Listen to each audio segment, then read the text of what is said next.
It's WST Sunday Live, hosted by Hrabchak, Lyss Houde, and Jacob Stoller.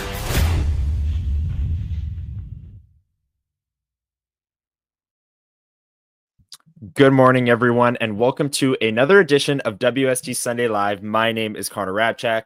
Today, I'm joined by Lyss Houde, and there he is, just popped into the backstage, Jacob Stoller from Sportsnet.ca. All three of us here today, full crew, breaking down Canada-USA from last night, previewing the Winnipeg Jets, their back half of the season, or a little bit more, or a little bit less than half, excuse me. Trade deadline coming up in under a month, so lots to get to on today's show. Thank you, everyone, for joining us bright and early, 9 a.m. on a Sunday.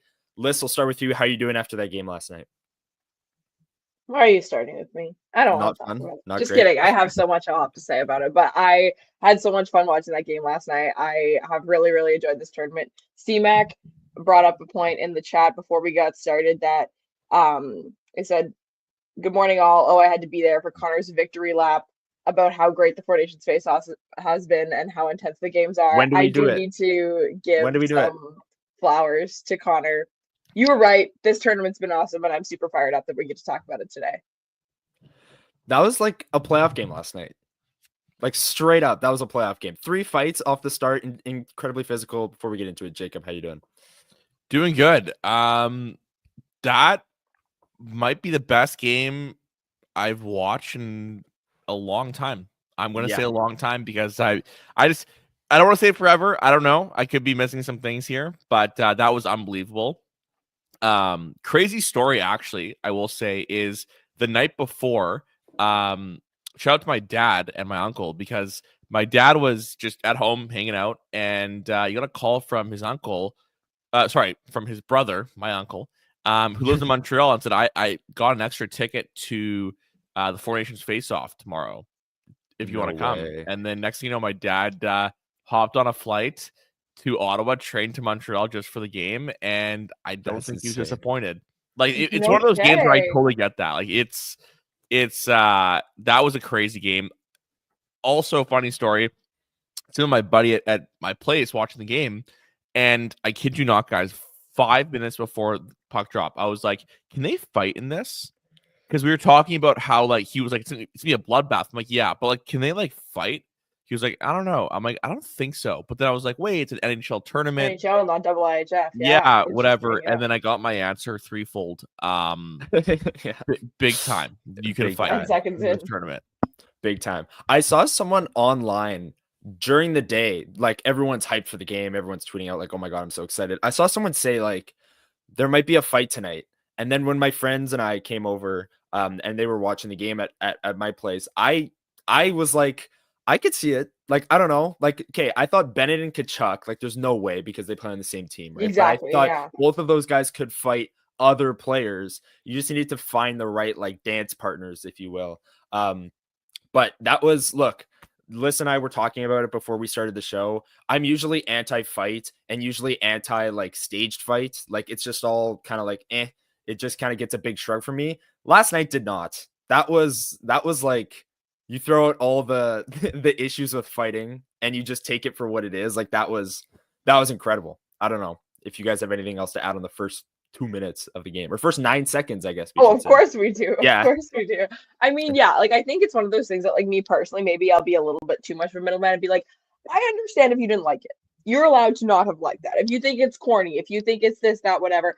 I just think that, like, again, I'm kind of similar camp as you, not like a big kind of fighting person, but I thought it set the tone for the game in terms of like, this is a legit competition. I see a chat comment here that says, it's fast hockey, but the lack of chemistry keeps it from being elite hockey. I agree with this comment to a certain extent. Like, I think that there are certain things like that make this a very different tournament than regular NHL season hockey, whatever. So I think that bringing that to the forefront of the game right from the get-go kind of reminded everyone that's like, okay, like we are here to win this hockey game. I know the guys wanted to win, but like I think that really helped with that, and I thought it was great.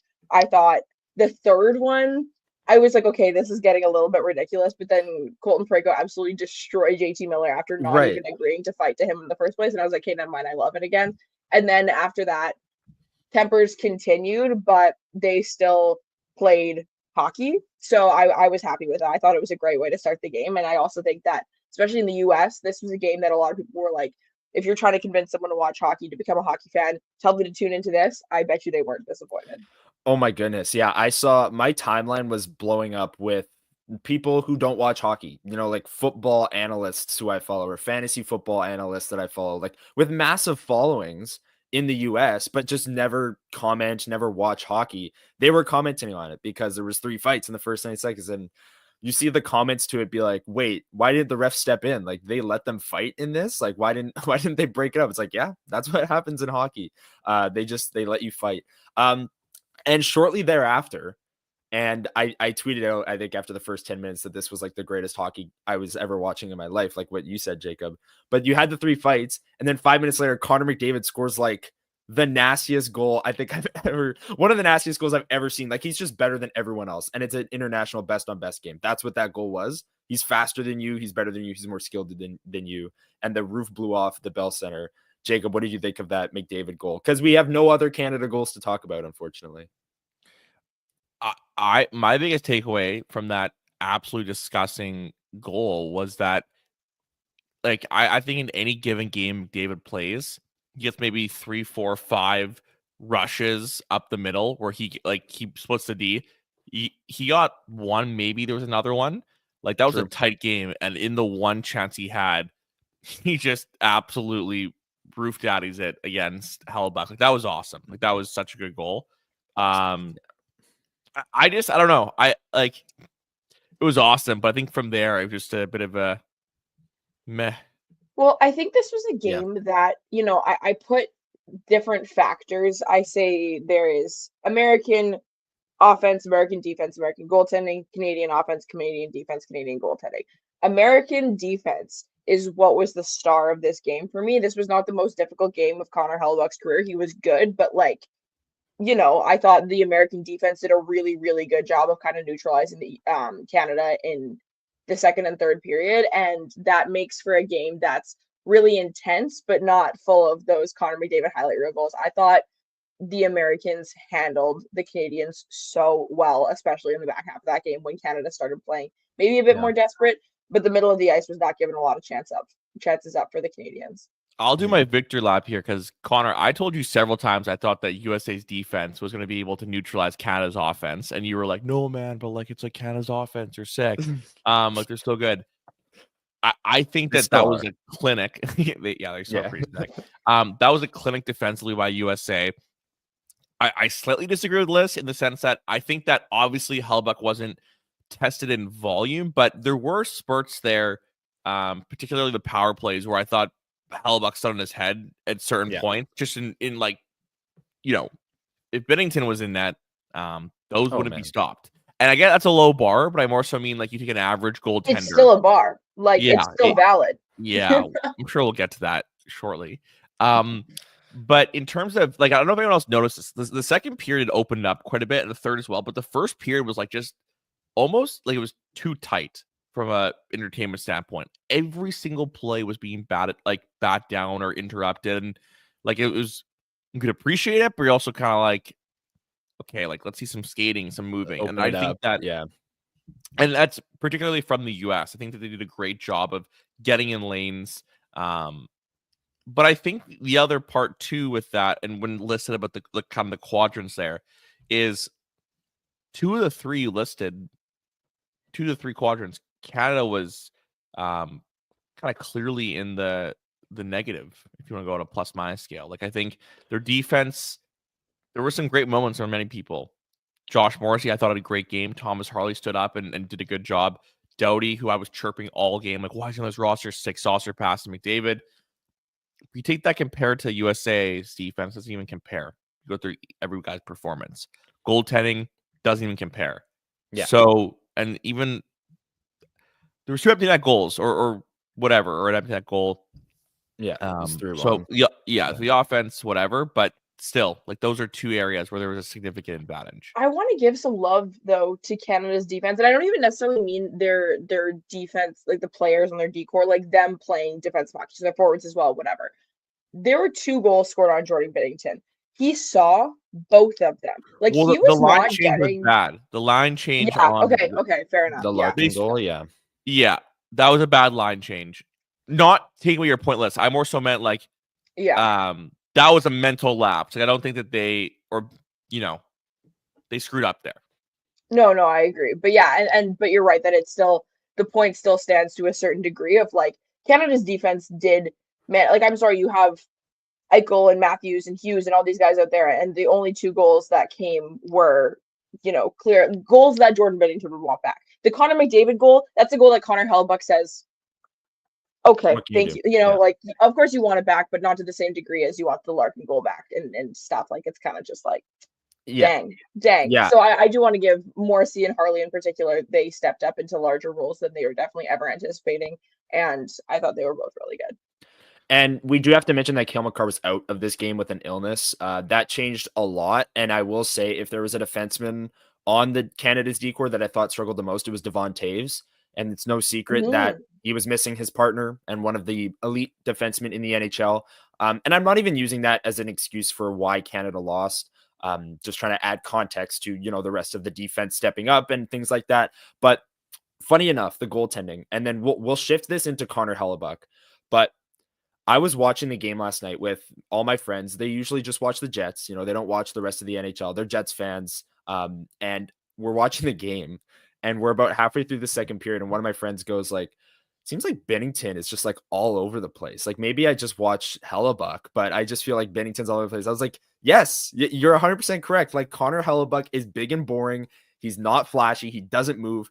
And Jordan Binnington is like, a shot is there and he's like flying over and like diving and doing all this stuff. And Hellebuyck's just like, he just like moves and he's deep in his crease and he's just in the right spot. And then I was so like glad in a sense that my friend made that comment, because I was like, you're seeing what the rest of us see. Like every other goalie is like out of this world, like athletic, and Connor Hellebuyck just like stands there. And like there's so many chances in that game too. I can remember a Mark Stone chance in the first period where Crosby came in, got checked off the puck. Stone took it because it was wide open in the slot, and Hellebuyck just stood there off the pad, rebound in the right position, covered it up. And the rebound control, like Canada would have had so many chances if the puck didn't stick to him on some of these high danger chances, but he saved it. He was in the right spot, no rebound. So it was a clinic from Connor Hellebuyck. And when you go up against a Jordan Binnington, who, I don't know, league average goaltender, let's say, I think it's even more, you see it even more so on a stage like this, right, Lyss? Oh, 100%. Yeah. And I do think that, like, I don't want to give Jordan Binnington any credit whatsoever. I think that the Gensel goal was weak. I think that the Larkin goal was actually a pretty nice shot, that slightly over the pad. Like that's a hard shot to stop. It is. Yeah. It is. I fully get that. But when you're, the defense in that situation, who I think might have been, I don't even know who it was, to be honest with you. But like all you can really do when there's a rush like that is push the guy to the outside and hope that you can give your goalie a chance to see that puck. Like that's what you do as the defenseman there. And they did. And it's okay. I don't want to give, Jordan Binnington. There are some people that were dunking on me on Twitter being like, oh, you think that he's the reason that Canada lost this game? Like they only scored 1 goal. I get that. 100%. I get that. Those are 2 goals though that you wouldn't probably have let in if Connor Hellebuyck was in the net. And it looks like a different game if you switch the goaltender. So Connor Hellebuyck should have been a star in that game. Not pleased that he wasn't. That was a bit of a snub in my opinion. Jake Gensel, 2 goals. Okay, I get it. Whatever. Connor McDavid, I guess you got to give one to the other team if that's the route that they're going. I don't know. I thought Connor Hellebuyck was one of the best players in the ice in that game. But yeah, it's very interesting watching a different goaltender. And it's funny. Maybe this is changing the subject a little bit too much, but it's so funny listening to the broadcast and stuff like that, specifically about Adrian Kempe. People are talking about him and they're like, since he's in the Eastern or Western Conference, he's so underrated and no one's watching him. I'm learning a lot more, I feel like, about the guys who are in the Eastern Conference through this tournament. Like I feel like guys in the Central and then guys in the West as a whole, I feel like I'm so familiar with, but I'm loving watching some of these Eastern Conference guys a little bit more. It's really fun. Yeah, and I did tweet out last night that I thought it was a huge opportunity for Josh Morrissey for people to kind of, notice what he's doing with Cale Makar out. He was leading I almost said the Jets. He leads the Jets in time on ice every night, but he was leading Team Canada in time on ice pretty late into that game. I didn't check what the final number was, but he was playing top power play as well. And I thought, like you said, Jacob, I thought he had a great game. But Kyle Connor, I thought, didn't have his best game. He was also on like USA's fourth line coming into it with Brock Nelson and Vincent Hrabchak, I believe. Brock Nelson, who we'll talk about later on because we're going to talk about the trade deadline. But yeah, Josh Morrissey, I thought, played great. Connor Hellebuyck, I thought, played great. Kyle Connor maybe wasn't given enough opportunity to really get into the game. But the tournament as a whole, so far, as we shift to Boston, Jacob, Canada needs a win in regulation on Monday against Finland to make the finals and have the rematch. And then USA Sweden that night could be interesting depending on the Canada game, could maybe not be interesting. The finals might be set already. Connor Hellebuyck probably going to get that game off. Maybe Jake Ottinger gets the start because USA has clinched a spot in the final. Just blanket thoughts on some of the players that have stood out to you so far in this tournament, Jacob, through 4 games, I guess. For any team, any player. Yeah. To me, Mitch Marner, and it doesn't just have to do with the goal. I think that since moving back from Toronto, like I don't watch the Leafs as much. But Marner, just the raw scale is just like crazy sometimes. Like it's just like his edge work is so, I still think underappreciated. Like I think that just the way he's able to control the puck and make those plays it impresses me every time. I would also say that, and this is not biased because we talk about him a lot in the Jets context, but Brock Nelson's looked pretty good. Okay. He actually has looked pretty good. Like, yeah, like on paper, maybe it's like, why is he on that team? But like a lot what I've seen from Brock Nelson. I'm trying to think. There was someone on Finland I actually wanted to mention. Anton Lundell was someone that's what I was going to say. Yeah. So go ahead. Let's get a one. Go ahead. Let's shift over to that. Oh, yeah. Go. No, I feel like if I'm tossing mine out there, maybe more on Sweden, Finland, Anton Lundell has definitely been a standout for me. I think he's looked really, really good. Again, Eastern Conference whole thing, I think that Sebastian Aho is so fun. I wish I watched more Carolina Hurricanes hockey because Seth Jarvis has been fun too, and I just love Sebastian Aho. And Adrian Kempe has been really fun as well. And Erik Karlsson. Erik Karlsson is just such a stud. I love Erik Karlsson. He's so fun to watch. So he's been pretty fun in this tournament. Standouts in a negative way though for me. I think that I haven't loved Nathan McKinnon. Nathan McKinnon has just been kind of like irritating me in this tournament. I don't really like. I don't know. And Colton Parayko. Listen. I was gonna lock in on Colton Parayko for this tournament because I was like, what are the opportunities here? What are the options that are available? I get it now why he gets a little bit of flack. I'm kind of watching it. Like, I feel like some of the decision making I haven't been super on board with and stuff. I think I've chilled out on the Colton Parayko camp. I was open to it. Still could be open to it. I don't think that the Winnipeg Jets should be calling though on Colton Parayko. Interesting. Can I add one person that I totally forgot that I was absolutely applauding last night with my buddies watching? Jack Eichel. Okay. Oh, he's so good, dude. A lot of Jack Eichel. But like, oh my God. This guy on a best on best tournament, you've seen it through so many guys. So like, for example, Jack Hughes, not to pick on him, but he's a dynamic player, but in this tournament with less space, he's not able to do the extra toe drag, which by the way, if I'm a coach for your team, I'm writing on the board, no toe drags. The amount of failed toe drags in this tournament is an abomination. But anyway, so Jack Hughes, the extra stick handle, whatever. And it kind of gets suffocated. Austin Matthews, an excellent, shooter that is usually having that extra half second is being suffocated. And also, too, he doesn't have that elite acceleration. Therefore, he's kind of being stopped. Jack Eichel may not have the stick handles that Jack Hughes has. He may not have, he's got a great shot and good hands, but he may not be like the Austin Matthews or have that acceleration of speed. But his puck control is unbelievable and poised with the puck. This guy, every time he gets the puck, curling down low into the defensive zone, in the neutral zone, you know it's going to become an entry. Like, he is so good. And we watched a lot of him. He's haunted the Jets for years. But still, in this tournament, it's he never fails to impress me. And, like, man, Buffalo and Sam Reinhart, Buffalo just screwed up so bad. Like, it's disgusting. Yeah. It's so funny that you say that. I made a video yesterday on TikTok of my biggest NHL hot takes, and I am. Where'd you make your video? Plug it. Oh, I know. I just made it on TikTok. It's just like a quick video of me saying the most out of pocket things. Nice. But one of the things I said, as I am still convinced that Jack Eichel is the most underrated player in the NHL, just because I think he literally is that. Nobody thinks he's bad. Nobody, whatever. I just think he is so unbelievably elite. I completely agree with you, and I'm so glad you brought that up. Like, it's almost like, is he top 10 in the NHL? Yeah. Top, not 5. I don't know. I would have to make a list, but like, yeah, no, it's a valid conversation. Like, he's so sick. He's so sick. Team USA thinks he's better than Austin Matthews based off line rushes, time on ice. They do. They play him more than Austin Matthews. I might play him more than Austin Matthews in this tournament too. He's looked really good. Yeah. And Austin Matthews hasn't looked like bad by any means, but I 100% agree with your take. Guys, Eichel kills penalties too. That's the one reason that he's played more. Yeah, that was like Josh Morrissey he as well. Plays with the Hrabchak. True.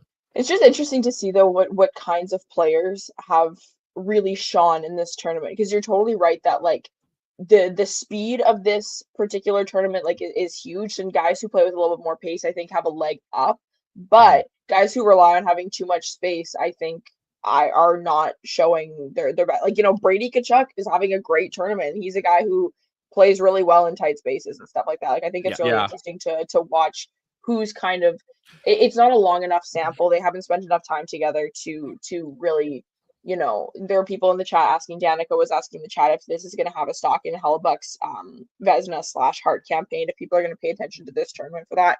I don't think we necessarily should for any players. I think it's really fun research purposes, like if you're just like curious and wanting to learn about players. But I just think it is interesting though to see what styles of players I feel like are having a really good tournament. I gotta say one thing. Mm-hmm. I went into this thinking it's going to be fire versus fire skilled tournament. It's been a lot more than that. Okay. Yeah. So with that in mind, USA not taking Cole Caulfield, I get it. Not taking Tage Thompson, fully get it. No, I fear these rosters are looking better by the day. I don't know if you know where I'm going next, but Mark Scheifele. This was also my hot takes. I agree. You maybe understand a bit more? Like, I'm just saying, we could have a discussion about if Mark Scheifele should have been there on merit. I think Mark Scheifele deserved to be there. Now, and I think that maybe still is an extra he should have, and I think that he's played fantastic. Show me where he's going to go in that lineup.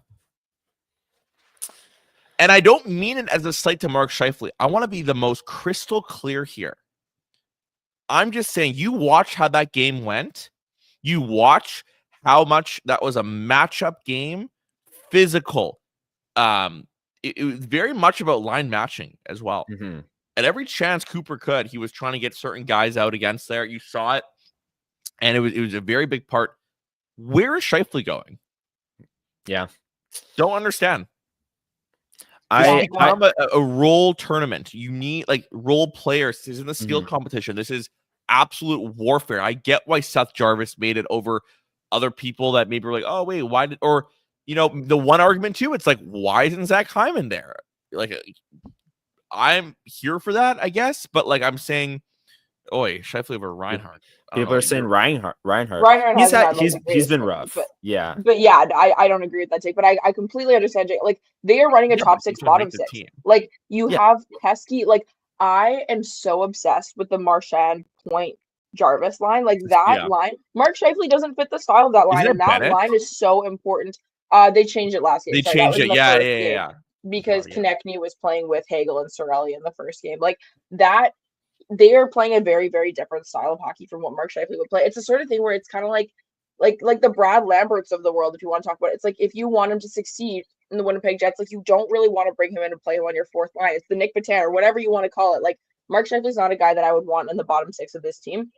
The argument is he good enough to be playing with Marner or McDavid or McKinnon or whatever in that top 6? Like that, I have more time for than, oh, he should be there instead of like a Travis Konecny or whatever. Because I think that those styles of players, it's becoming increasingly clear to me that they're so important for this tournament. Yeah. Well, it's also like the USA, for example, even again, buddies I'm watching with, just being like, Vinny Hrabchak, weird pick. And it's like, yeah, but guy's an ace on draws, great penalty killer. I kind of get it. And that's a boring take, guys. We all know this. This is maybe like an older generation historic take that maybe people like us never agree with, but you watch the game and it's like, that's what's winning this game. Yeah. Having a role player, because every single shift in these high stress, high octane action games comes down to who can do the best at stopping you from scoring or scoring, right? It doesn't always work that way where you're just scoring for scoring. It doesn't. It wasn't. They weren't trading chances, but sort of hijack this one. No, you're good. You're a better host. We're gonna shift the conversation. Lyss has to go. Hockey got a game. We got a game. There you go. Pizza out. So Lyss is gonna head out, and then Jacob and I are gonna be discussing the Winnipeg Jets ideal trade deadline. It's a fun idea. This is. I'm excited because we've broken down the 4 nations. Canada lost. We're all sad about it. So let's get back to the number 1 team in the NHL, in the driver's seat for the President's Trophy, the Winnipeg Jets. And the trade deadline is March 7th. So it's approaching. And Jacob, we were discussing yesterday what our ideal trade deadlines look like. Now, do you want to start with I have the graphics ready to go with, okay, well, we'll bring yours up. The trades are on the right here, and the team is on the left. So I'll read it out for our podcast listeners, because we do have podcast listeners. We see you, and thank you very much. So the trades Jacob is making is with the Flyers, Scott Laughton and Rasmus Ristolainen for David Gustafsson, a first-round pick and a second-round pick. And then to the Seattle Kraken for Jamie Alexiak for a 2025 third and a 2026 fifth-round pick. You can see the lineup there on the left. Jacob, maybe just run through your thought process on this deadline team out of March 7th. And the deadline space, the cap space, all the stuff at the top there is all if the Jets made these trades on March 7th. So just taking that into account. But we got a bit of retention too for Risto. About 15%. But wait, one thing too for everyone watching, no, I'm not putting Adam Lauer in the 4th line. Right. This was a bit. Don't take that. Yeah, like I'm just putting players. We're just putting the players there. But we can maybe, you know what? Honestly, I'd probably put him swap with Laughton there. But anyways, Scott Laughton has what this year and the next year under contract, correct? Yes, and Ristolainen is 2 years after this one, and Alexiak is this year and next year. So here's the thinking kind of with the deal. You know, I think we all know that Scott Laughton was going to cost a pretty penny for what he does. I didn't think that was going to be the case still, maybe because there hasn't been as much noise yet, but I checked in with some people that seem to think it'll still be a high price. Now, a first and second and Gustafsson, there's a couple of things here. One, I think that maybe my price here is a bit too low. I think that from Philly's point of view, it would be a matter of the highest bidder that would take, I think, both these guys. I don't know what Ristolainen at his cap is getting alone. If you retain 15% and you're getting the second, that seems like a good win for them. And then you got a first and Gus for Laughton, basically. What that does for me is it gives Morrissey that pairing that partner we've talked about him needing, a bigger version of Dylan DeMel that brings that physicality. Ristolainen is nails, guys. Like he's just a nail gun. A nail gun. Physical. Okay, Mark Scheifele. Yeah, exactly. I'm doing a Scheifele reference here. So I think that helps solidify the top pair. And then the bottom pair with Alexiak and DeMello. What you're doing here basically is not only are you taking out Logan Stanley, but you now have 3 pairings that are neither of them are weaknesses at where they are at. Like, I just think that that's a good bottom pairing for my money. Like it's a very good bottom pairing. I think that you have utility in them. Like they can kill penalties and are effective at it. That gives the Jets another layer that all 6 of their defensemen that are playing are bringing something to them in whatever area on the ice, not just a specific trait. Alexiak is also big as well. So, whatever they want in Stanley, that's there. And then just on Scott Laughton. So I don't know how this would work. You had him in between Nino and Appleton, not you, but like I definitely would have had those two flip, like Laughton fourth line, Lowry third line. Yeah. I think we'd see a little, in an ideal world, a little mix up. See, maybe we do a middle 6 rotation of some sort, and then like a checking line. I don't know. I think the Vlad line has become the last couple of games are looking pretty solid. So but I think Scott Laughton would bring a lot of jam to that bottom 6. I think that him and Alex Iafallo could be a really dangerous duo. I think, and dangerous being in the fourth line kind of stuff, not in goals, but that's what I'm thinking for the deadline. And I think there's also the element of Laughton and Ristolainen, which kind of glanced over at the start. They've got term remaining, so it's kind of a way for Chevy to do his UFA shopping a bit early. Kill 2 birds with 1 stone. Get your deadline stuff done. Alexiak too has another year remaining. I believe so. You're doing that, and then going into next year, you look at your team. You hopefully let up Kyle Connor and all these things, and then you're plugging in some holes, whether UFA or trade, just a lot less pressure there. So that's the kind of move I think that Chevy is eyeing at this deadline. Okay, nice. Yeah, and let's bring it up one more time just before we move on to mine. I'd say that yours has a bigger emphasis than mine will on the defense core. You have Ristolainen coming in on the top pair with Josh Morrissey. You have Jamie Alexiak coming in on the third pair with Dylan DeMello. I really like the kind of makeup of both of those pairings. And I've said all along that that's ideal. I should have put Brock Nelson. Never mind. Well, I have Brock Nelson, so we can debate that. Spoiler. Spoiler. No, but this whole season, really, I've been saying that, last year they tried the 2C thing, and this year should be the time that they try the top 4 defenseman thing. We always do the debate. Looking at the market, that has kind of shifted for me a little bit, just because I think there are more quality options when you look at the top 6 forward options rather than the top 4 defense options. That's no secret. Everyone wants top 4 defensemen. No one wants to give them away. So that is the case. Just one last time, Jacobs trade deadline. He's got Scott Laughton and Rasmus Ristolainen coming from the Flyers for Gus, a first and a second, and then Jamie Alexiak coming from the Seattle Kraken for a third and a fifth to solidify that bottom pairing. Let's get to my ideal trade deadline, and I'll preface this by saying, if I showed this to Kevin Cheveldayoff, he would say I'm playing fantasy hockey. Okay, but I haven't seen this yet. Like, how nuts did you go? All these players are on trade boards. Like, this isn't going that far out of it. Like kind of I traded like both ones the next 2 years. So let's dive into it. Here's my ideal trade deadline. So I'm going to Chicago, and I'm getting Ryan Donato and Connor Murphy for a very similar package that Jacob got Ristolainen and Laughton for.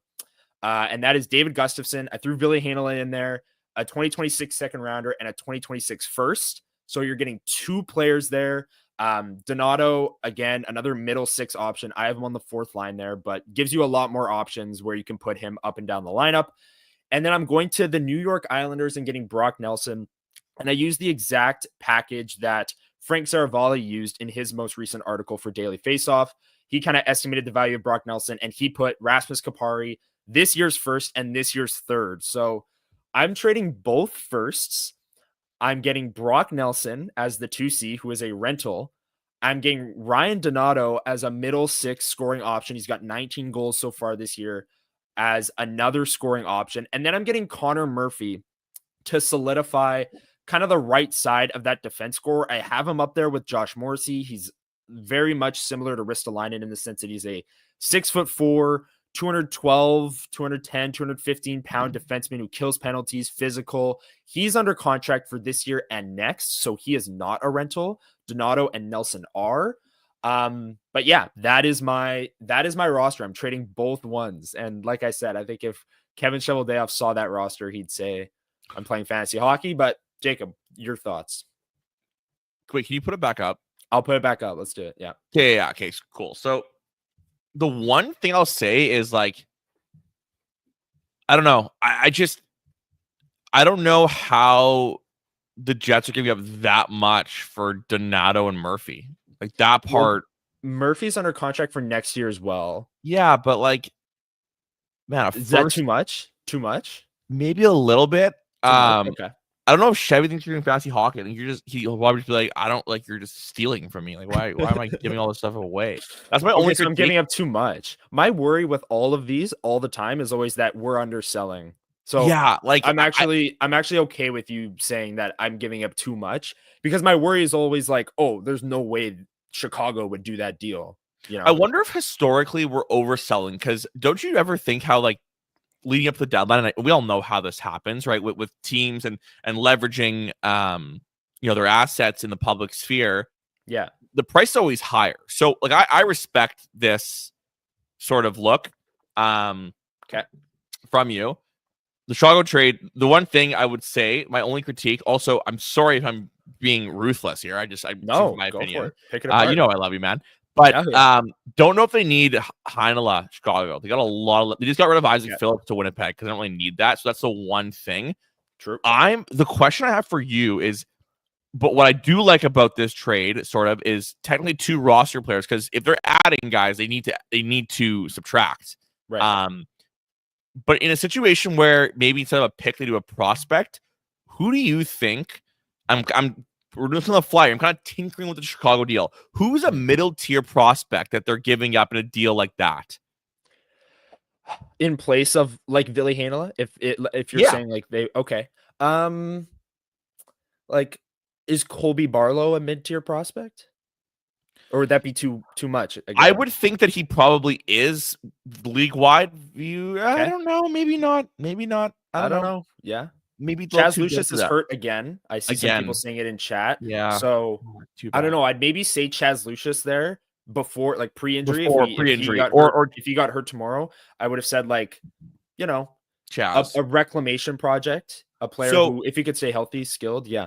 That's kind of what I mean. Is I wonder if in that deal instead of Ville, for that specific one, we see middle tier prospect ish. Sure. But let's get to your team, Connor, because I'm being too much of a grader. So what I like about it is same thinking, Murphy with another year there. So I like that idea. I think it helps a lot. I just listen, if they could get that for Brock Nelson, man, like, whew. That's what Frank Saravalli. I saw Frank said that. Yeah, and maybe you know what though. And because Frank would probably connect the dots here. I wonder if, because the Islanders, they got like Scott Pernovich and Tony DeAngelo recently, which are like the opposite of like Islanders defensemen. Maybe they want more speed, and maybe Kupari would be as a depth guy, right? Like I'm talking very small picture. So maybe there's that, and he does check. So I think that I could see them liking him. I like your roster. I think you're definitely thinking a more like, let's balance out. Like let's get that D kind of for them, like get that top 4 piece, and then add some depth up front and like really shore it up. So I like the thinking. I'm just like so anti Ryan Donato. Oh really? Yeah, I hate him. So a lot of people are saying that as well. Not as a player. I hate him for the Jets in this situation. Sorry, to be very clear, if Ryan Donato was ever listening, I do not hate you. You're a good player. I mean, I hate seeing that name thrown out there. Interesting. Because here's one of the things with Ryan Donato, and I brought it up I released a trade targets video on the Winnipeg Sports Talk YouTube channel a few days ago, and Donato was one of them. Check it out. And yes, check it out. And Donato was actually one of, so I mentioned 5 players. 2 of them didn't have trade protection, and Donato was one of those players. And he's at $2 million. And with the Jets having this much deadline cap space, they can, like, that is such an asset to bring in a middle stick scorer. I agree with that. Doesn't have trade protection, like. I'll put it this way. But Donato, where I'll say is, if it comes deadline day and Kyle Davidson's like, we want to trade him, we want something back for him, and then Chevy goes, yeah, we'll give you a third or a fourth, yeah, okay, maybe. Okay. But I think that, like, I see the advantage of the cap space there, but we all know Shovel Day off. Like he's so calculated. Like he's not going to just punt on 3rd round picks just because. Like he's not going to just like throw like you get a 3rd round pick, you get a 2nd, you get a 4th. Like that's going to take a big, bit of in Judaism we call chutzpah. This isn't a legal curve, but I'll throw it in here too. I should be on a legal curve. But it's going to take a lot, for Chevy to do that. So I think that Donato, I think it'd have to be like at a bargain bin price. I don't know. Yeah. Okay. No, I get that. And also, who would you like? I'd rather have Mesnikov than Donato. Weirdly, as interesting. I'd say they're pretty similar. Yeah. Yeah. But like Donato again would be like a depth guy because I'm also getting Brock Nelson in my scenario. Right. Here's the one question that we both need to ask each other: is in these projected lineups. How do you feel about we both in our ideal ones, we both did defensemen that have a year beyond this season, right? Yeah. How do we feel about what that means for the right side? So now you got, I'm talking about beyond this year. So you have Ristolainen, Pionk-Sepeni UFA, DeMello, actually, let's rephrase that. Ristolainen, DeMello, and Miller signed for next year. Yeah. Pionk, I don't know. I every day I wake up, I shift on if they're what uniform Neil Pionk will be wearing next year. Yeah. Well, he's a 29-year-old right shot defenseman UFA.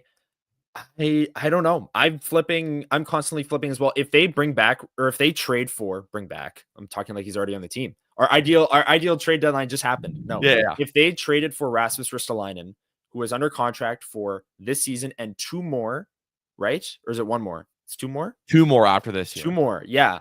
Plus you have DeMello for 3 more years after this one.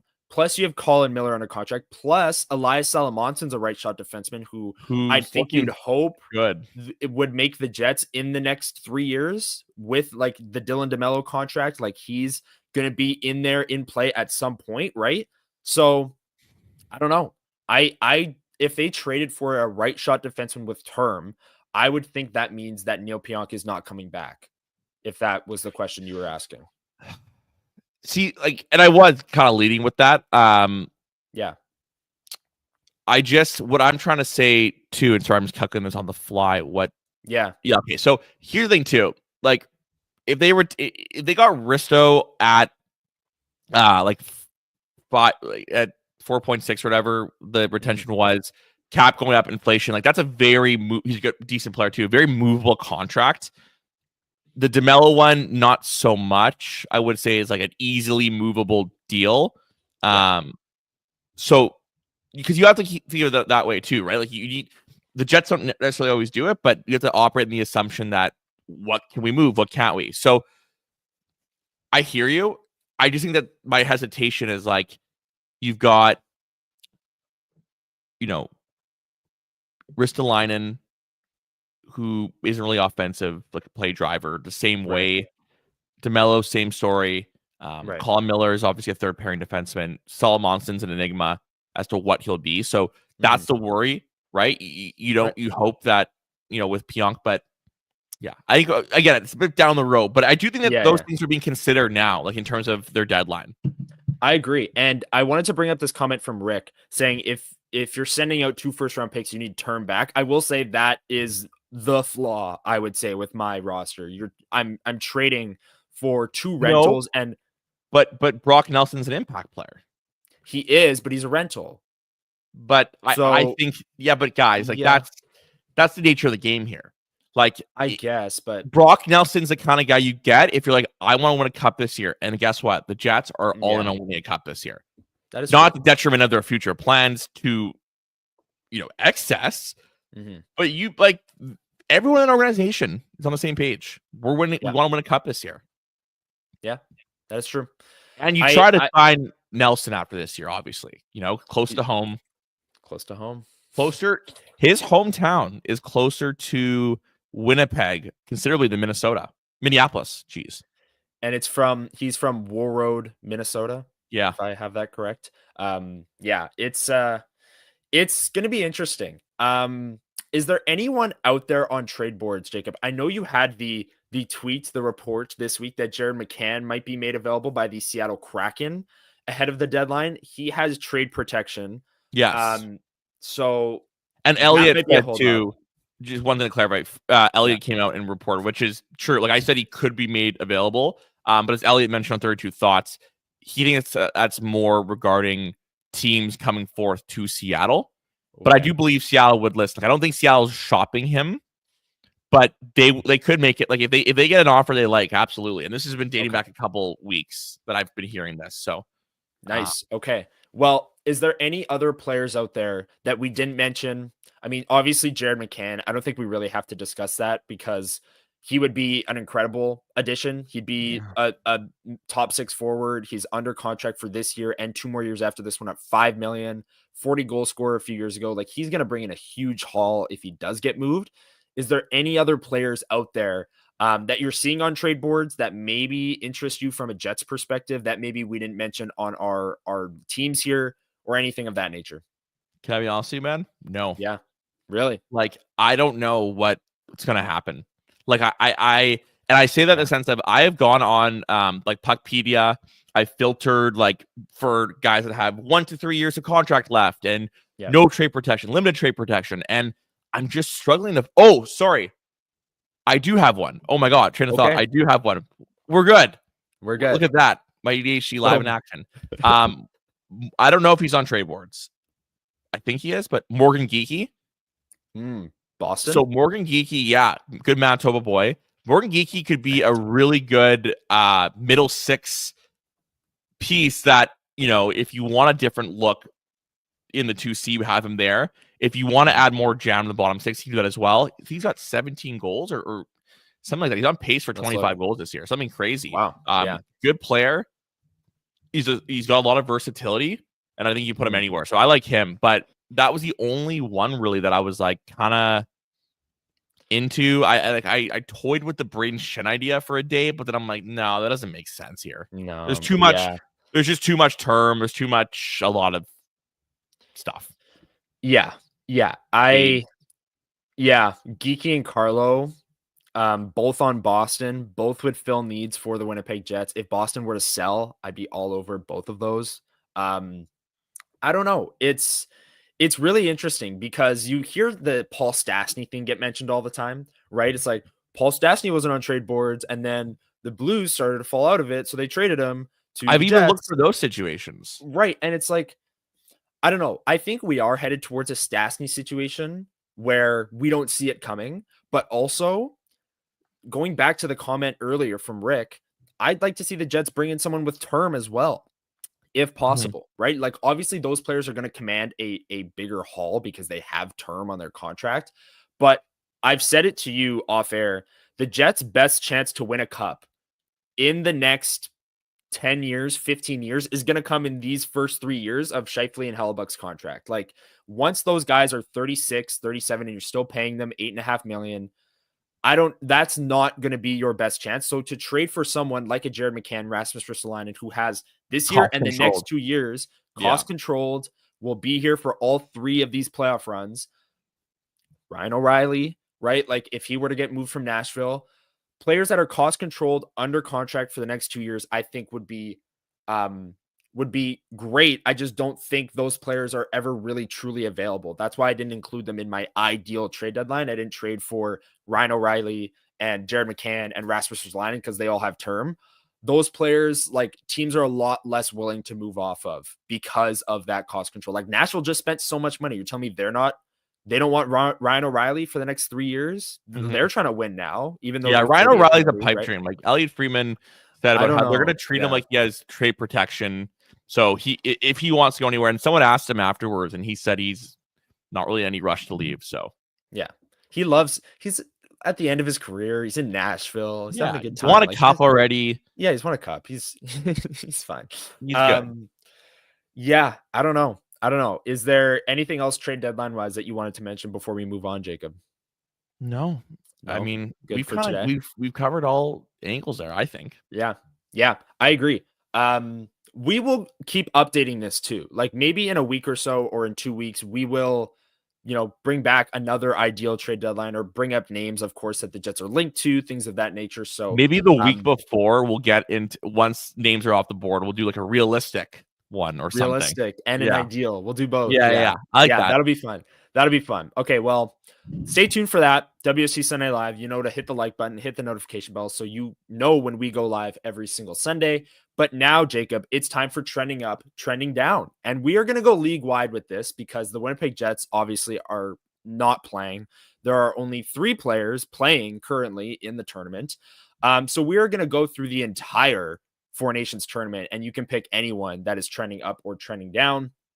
A segment where we outline who's trending up or down in the Four Nations over the past week. The rules are simple. Both Jacob and I will pick a player who's been trending up or down, and we cannot repeat an answer that has already been said.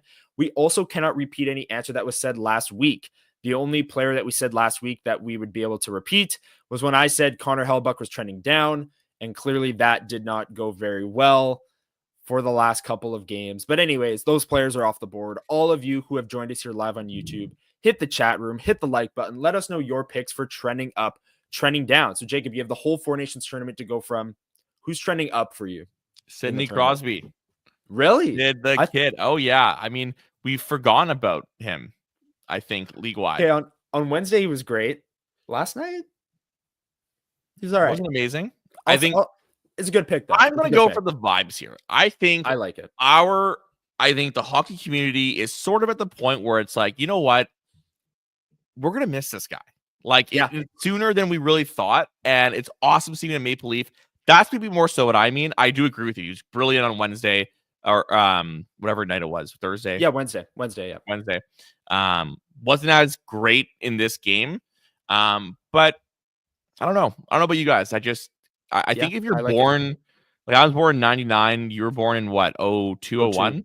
If you're that era, especially, Sidney Crosby's all I've ever known in the NHL. Yeah. So the thought of him not being around, sucks, honestly. And I've loved seeing him play at a high level. That's where that take is coming from.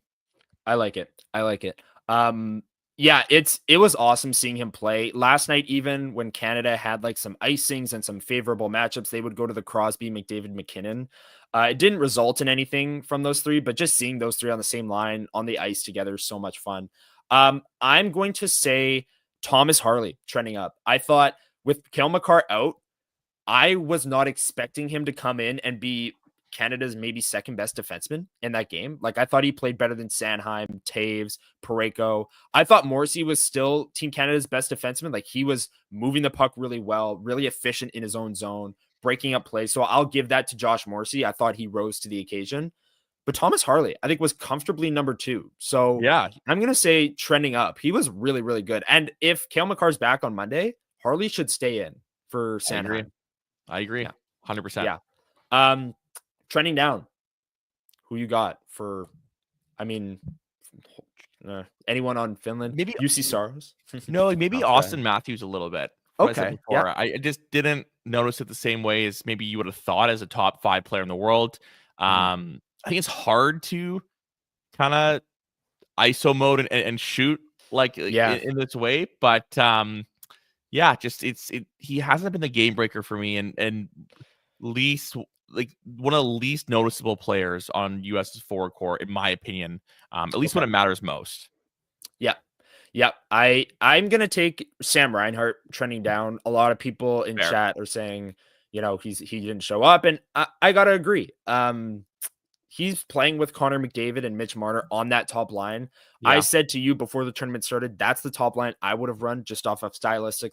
Marner's the playmaker, McDavid's the transition guy, Reinhart's the sniper. It just kind of works that way, but it just hasn't. Sam Reinhart hasn't gotten into those high danger spots. He hasn't gotten the opportunity to use that shot on the power play. He's barely touched the puck, where he's one of the best bumper pop guys in the league too. So I'll say Sam Reinhart for the minutes he's playing and the players he's playing with. Would have expected a little bit more there from a 50-goal scorer, and who knows, maybe he can get hot. Canada has to beat Finland in regulation on Monday. They're obviously favored to do so. And if they win in overtime, then it comes down to the late game and you don't want to leave it to the late game. So obviously cheering for Canada. So we get that rematch on Thursday. That would be incredible. That was trending up or trending down. Thank you everyone for participating in the chat. We really appreciate it. Saw some great comments. While you're down there, hit the like button, hit the subscribe and the notification bell so you don't miss when WST Sunday Live goes live every single Sunday at 9 in the morning. And Jacob, we have one more segment before we get out of here. And it is one burning question where the chat is going to ask us some rapid fire questions regarding the Winnipeg Jets. This is a segment where we throw it to you, the chat room, for any question that you may have for us. We're going to rapid fire through these. So drop your questions in the chat below quickly. And while you're down there, hit the like button. Like I said, it might show a few extra Jets fans that we are putting out some great content here at WST Sunday Live. So we would really appreciate that. And Jacob, my question to you before we get to the chat room's questions is how does it feel to be incredibly wrong about the Four Nations tournament? Kind of awesome.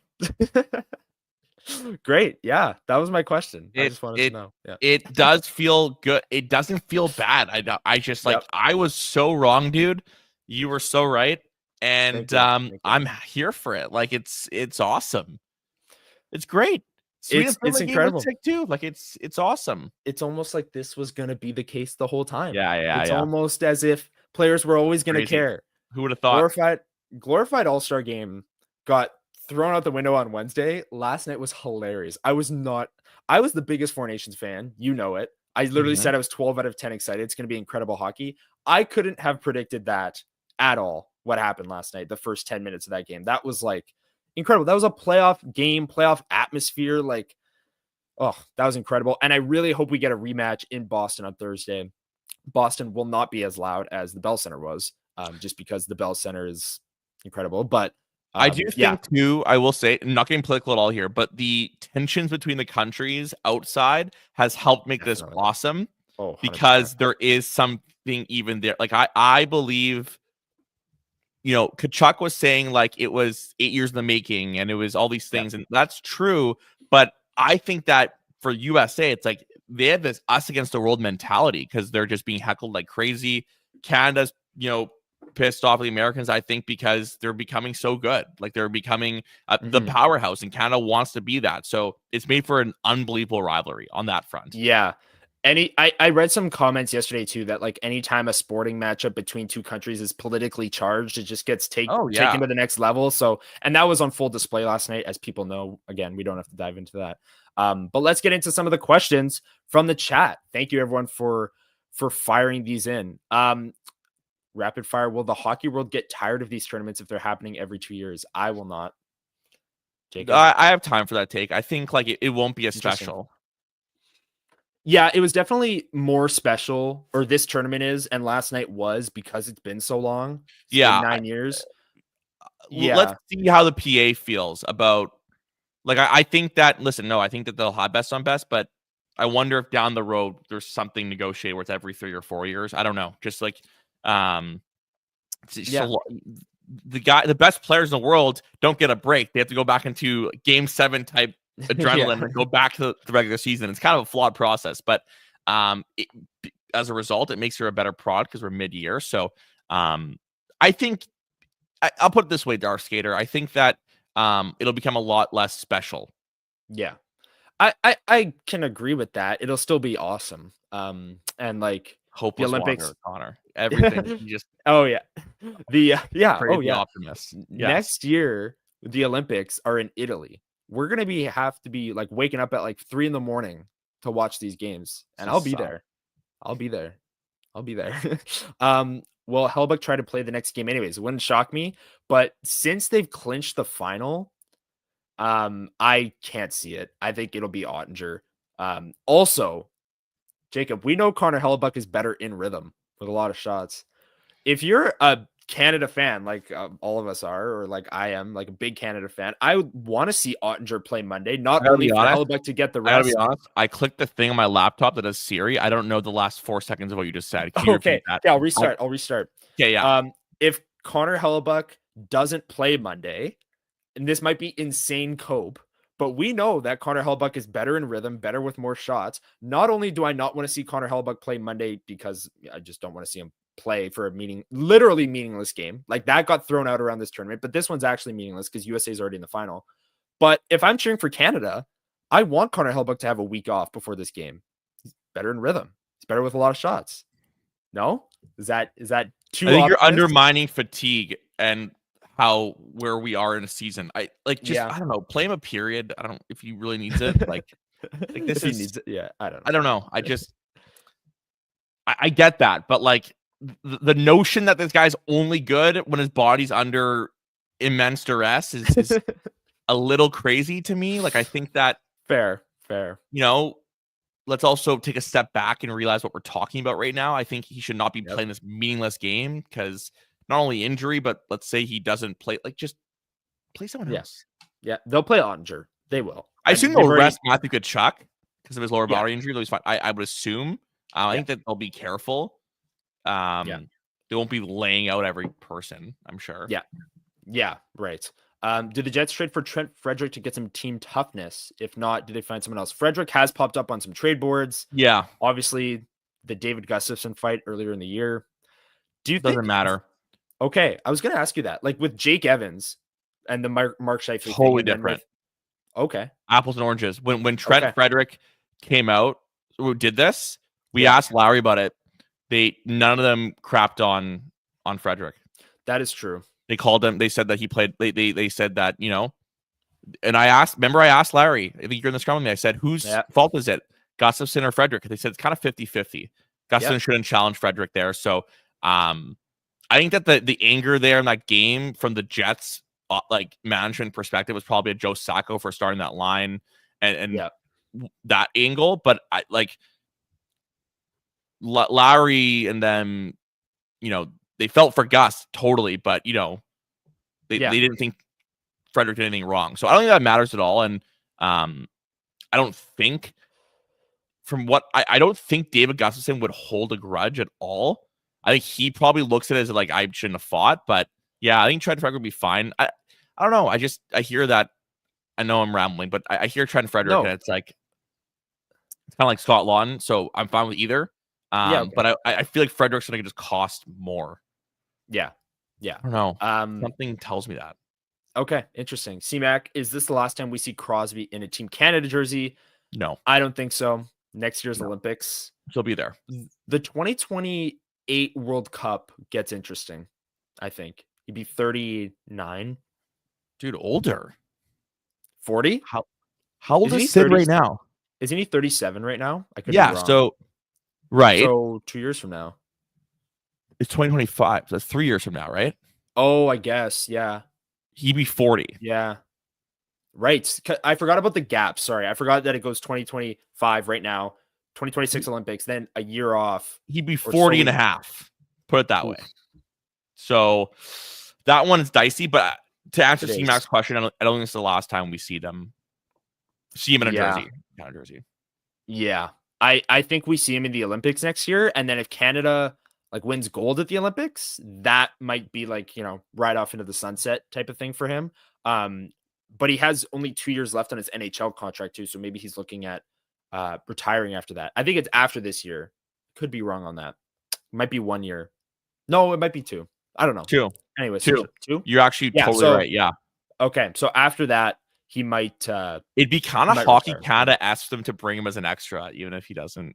Just as like a leader in the room. Yeah. Yeah, it would be. It would be. How good was Soul Bear last night singing the anthems? Yeah, that was a shock. I don't know. I was not expecting that, but it was pretty great.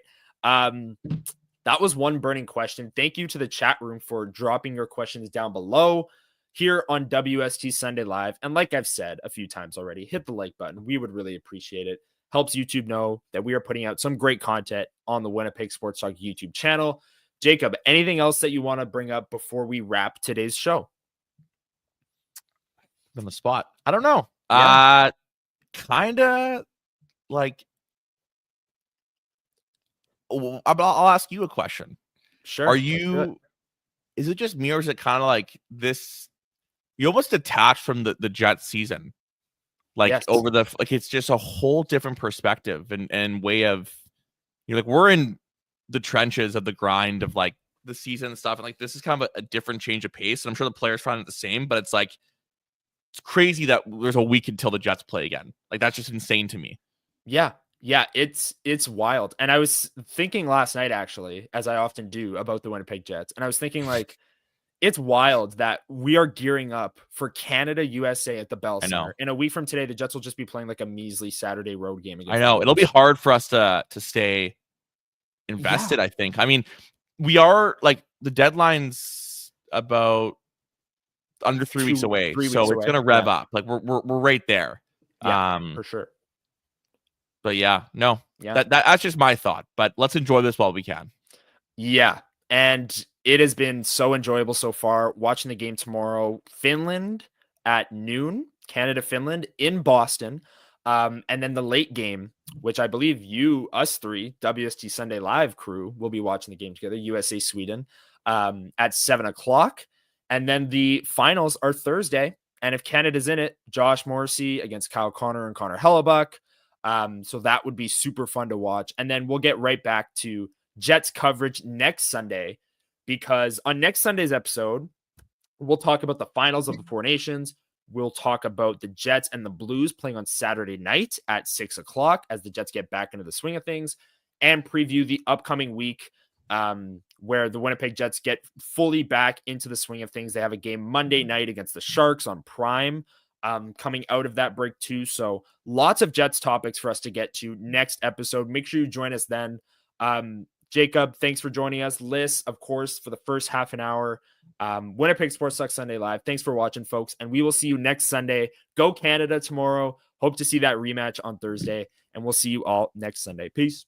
Peace.